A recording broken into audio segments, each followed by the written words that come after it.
বাংলাদেশ জামাত ইসলামের পপুলারিটি দেখে আজকে যেভাবে তার ব্যক্তিগতভাবে আক্রমণ করা হচ্ছে এবং সে আক্রমণের প্রকৃত সত্যটা আপনারা মিডিয়া এটা তুলে ধরা উচিত।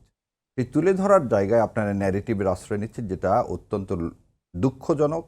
এবং এই জুলাই অভ্যুত্থানের পর, বিপ্লবের পর আপনাদের এই মুখোশ ধারণ করাটার আমি তীব্র নিন্দা জানাচ্ছি। কেন জানাচ্ছি? প্রথম কথা হলো, আপনি খুব সুন্দর একটা আজকে দিয়েছেন। কি দিয়েছেন? টপিকস, হেডলাইনটা কি? নারী কার কাছে নিরাপদ? নারী তার কাছেই নিরাপদ যে নারীর হিজাব খুলে নেবেন আমার রাস্তায়। নারী তার কাছেই নিরাপদ যে নারীর পেটে লাথি মারবে না।